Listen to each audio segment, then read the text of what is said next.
So kind of like summarizing some of my thoughts here. Um, I think one thing we really need to kind of look at is the game industry needs better leadership and project management. I mean, this is something that has been going on for a long time, and I think as we see kind of more high profile failures like Anthem, this is going to become a bigger and bigger thing. Because like I said, the Dragon Age Inquisition showed that you can kind of get away with this temporarily, but this is not a long-term solution. This is not something that you're gonna be able to kind of keep on doing and expect to sustain it. You know, part of my fear here is that it's going to be a little too easy to kind of write off as like, oh, then EA just squeezed the life out of another studio. When I think we really should be kind of looking at more about like this is kind of like unsustainable practices in the wider industry. Right, but it's so much easier to just blame EA because, as I said before we started, EA ruins everything they touch. Right. Like, yeah. I mean, which like, and part of it is just kind of like where they're profit driven to the point that it becomes a problem.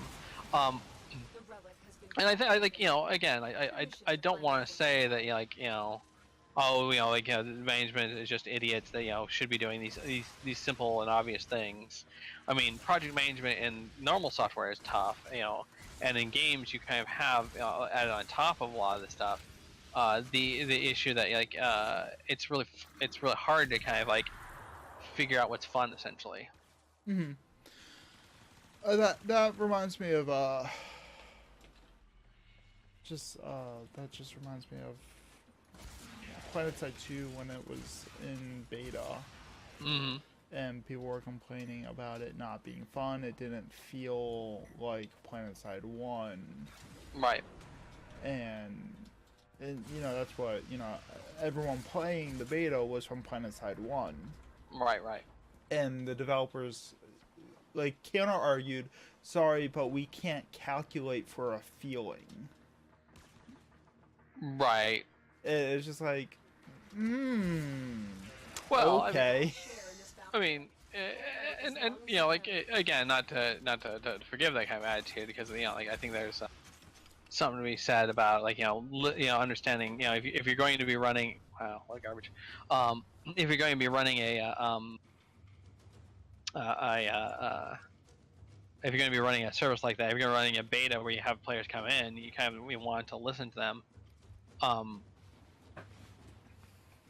But I sometimes players are really kind of terrible about explaining their motivations and why that why they what they can say it's not fun, but like trying to explain why it's not fun. Oh yeah, the creative feedback that the community gave during that beta went completely unheard. They didn't take any player feedback. It was all just a promotional demo and stress test for the service, basically. Right.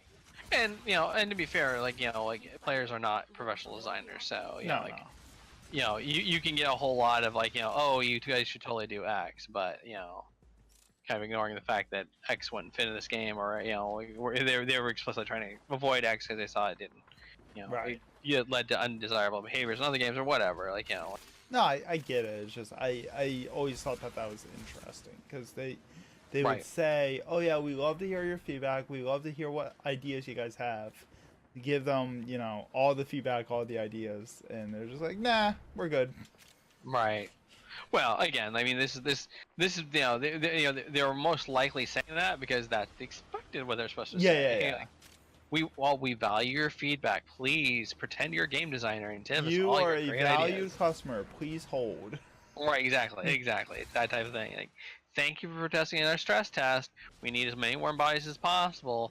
Oh, sure. go ahead and give us your great game design idea. We will file it with all the rest of them that you Right, give. right. Although design-wise, one of the funniest things that I found with that game in particular, if I'm feeling anecdotal now. Mm-hmm. You had your spiel. No, go for it. Go for it. I'm not saying shit. Fucking shut up and talk. God. So in PlanetSide 1, we had mobile spawn vehicles. They're literal vehicles you drove, and you could press a button, they'd anchor down and deploy, and they'd be a spawn point. And in PlanetSide 1, they had like a cloaking field around them, so they would be invisible. Until they got like shot at, then the shield would flicker and become, more evident, and then the bad guys would know to shoot it. Right. And at the beginning of PlanetSide 2, they said that they weren't gonna give the invisibility shroud because they didn't want people playing hide and seek with the spawn points. Right.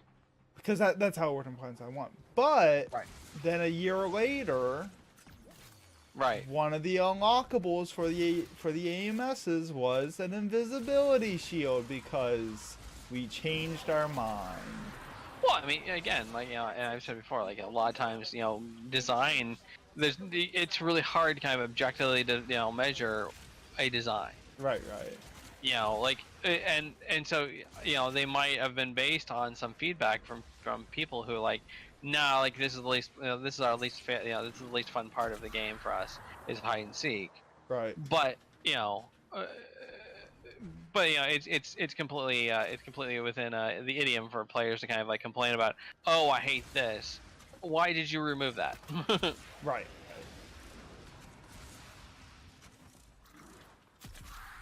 And I just have PlanetSide 2 on my mind because I've been playing it a lot lately. No, I mean, it makes sense. And and so I mean, you see that a lot, and like but you see that a lot in different types of games. Yeah, I mean, even in Anthem, like, was flying gonna be a thing or not? No, it shouldn't be a thing. We can't get it to feel right.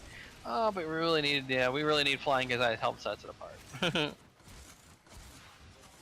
And then it's just gonna be one class, but that doesn't work. Right. And so, like, like coming up with like a lot of these design rules is kind of tough sometimes. To kind of like, and yeah, like something, and I think like, that's kind of a sign of design maturity, is like, if you kind of go down one route and say, well, we're not going to do this, but you kind of like look at it and say, oh, well, actually,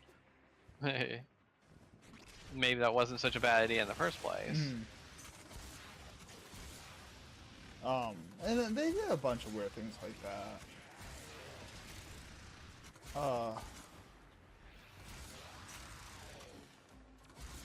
Yeah, that's all I have for that. Right, and I kind of going back to kind of the idea I was talking about there.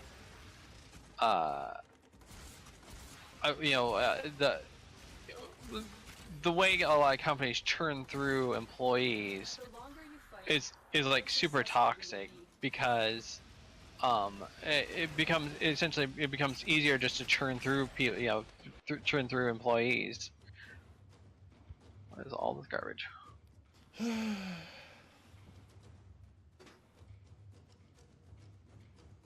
And so, like, it becomes hard to respect the people that are doing things that that like have the experience to say, no, this is a bad idea.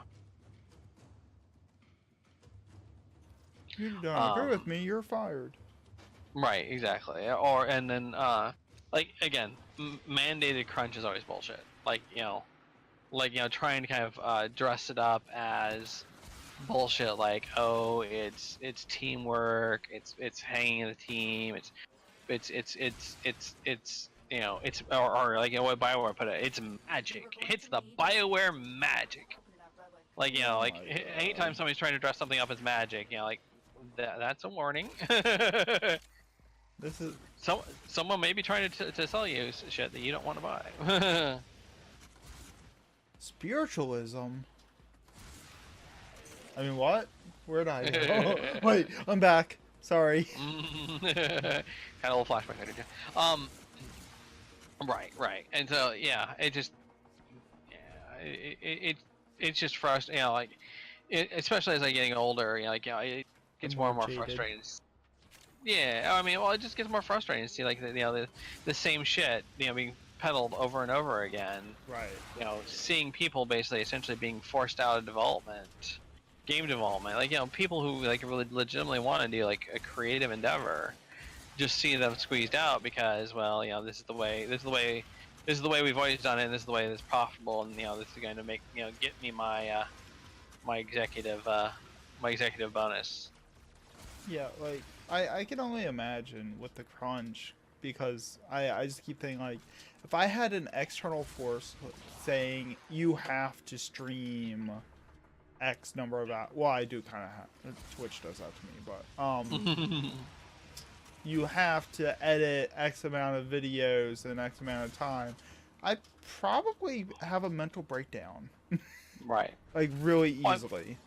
guess what? That's what happens. I know. That's literally what happens. Like, you know, for people, you know, in the game industry. Yeah. I guess the one last, you know, kind of like comment I wanted to mention was that they really didn't talk very much about like the one discipline we didn't cover here that, you know, like the article really didn't talk about was art.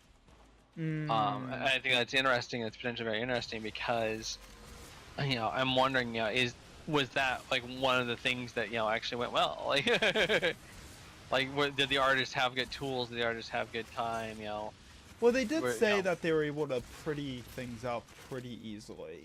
right. And they kind of hinted that, yeah, like in order to satisfy one of the executives that they were doing a demo for, like, you know, the trick was to make it pretty. But they did say that they had people from DICE come help them do that. Right. So that which DICE was the developer for the engine, I think. Right. Yeah. So that could have just been, you know, oh, we had DICE help us with the engine, so it was fine. Right. But yeah, yeah, it's just interesting. Like pretty much every other function of game development kind of got tarred with a broad, you know, with a broad brush of kind of being terrible on this project. But art was one of the few things. And I mean, you know, it is a very pretty game. Like, you know, you look at screenshots and you're like, okay, that's nice. Yeah, I think art design is one of those things that a lot of um, people not in the industry kind of overlook as one of the major disciplines, you know, where Right.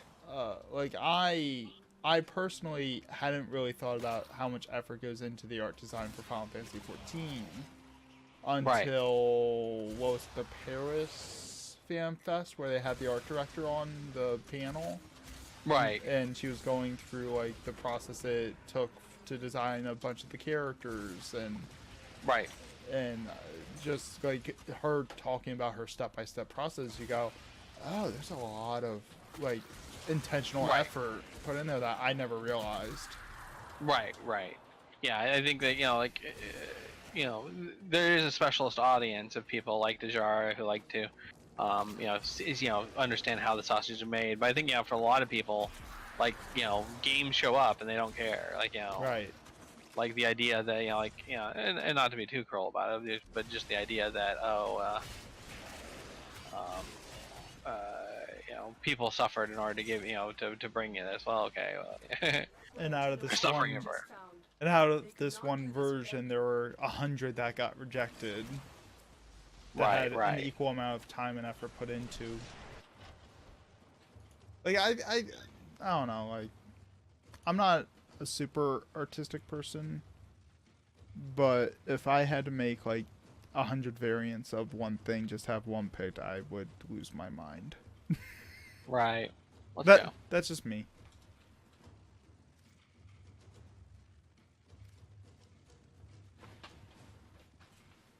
But yeah, I mean, so basically that's kind of the, you know, kind of what I got out of the Anthem article. You know, What did you guys think?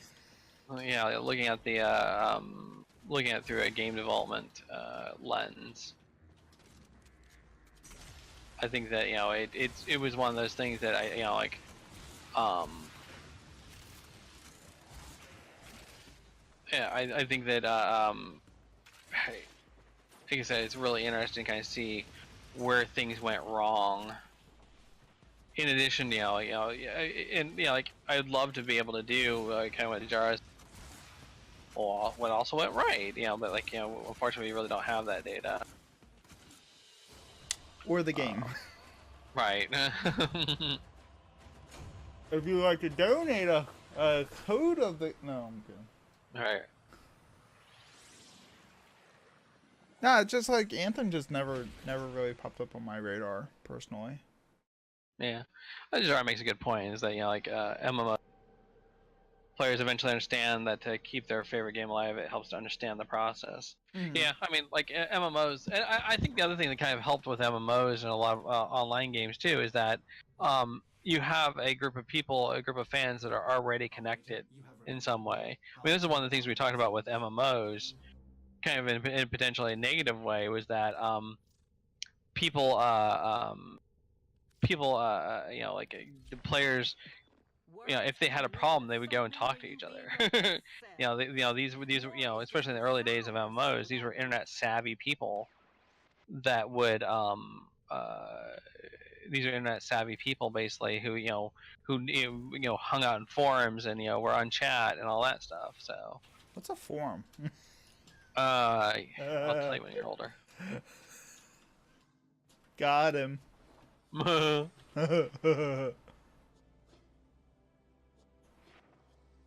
um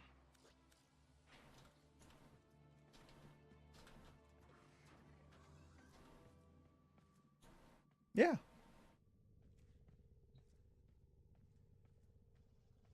all right, I got primed animal instinct into my carrier. Woo! Now you just gotta level it up. I already did that. I'm missing one more stage. I didn't have enough endo. Oh. Yeah. Oh, well, I didn't do the last stage. I could. I have enough. I have 3 capacity left over. I think everything. Yeah, I'm just missing the resources too. But like, given the upgrade from primed animal instinct from normal animal instinct, like It's I'm already crazy. yeah, I'm already like almost double. So like, I don't need an extra 5-meter of loot radar and 3-meter of enemy radar. That was such a worthy upgrade. Yeah, I know. I had to form both my. Well, I mean, the good news is that for the Nightwolf stuff, you had to form stuff anyway. I formed both carrier and Helios. Yeah, I haven't done Helios yet. I'm just getting carrier operational. Yeah, I did. I just did carrier. Now I need to work up Helios. Be able to. So, we're at our 3-hour mark. Do you want to call it here? Yeah, I think we're good. I think we had a really good show. Like I said, super dense. I kept talking for almost the whole damn thing. I didn't want to interrupt you. I just wanted to let you do your thing. Right. The cultural revolution in EVE that made newbies valuable is a good example of this. Oh, the process of keeping an MMO alive. Right. Yeah, I think a lot of the developers kind of try. But yeah, I think but I think like you have kind of a specialist audience for that. Like I think another great example is kind of professional wrestling, where you have the people who kind of like understand, the wink and the nod, understand like what's going on, but still like kind of the idea of the stories and the drama and the behind the scenes stuff and all that. Understanding how professional wrestling really works. Right. And I think we have the kind of here we have the people who really want to understand MMO development, and I think it's kind of an offshoot of of tabletop gaming too. I think that these types of games kind of tend to appeal to a type of person. That tend to kind of appeal to the type of person that that basically is curious about this sort of thing. Yeah, that wants to figure out the inner workings and the boundaries of how the game works. Right.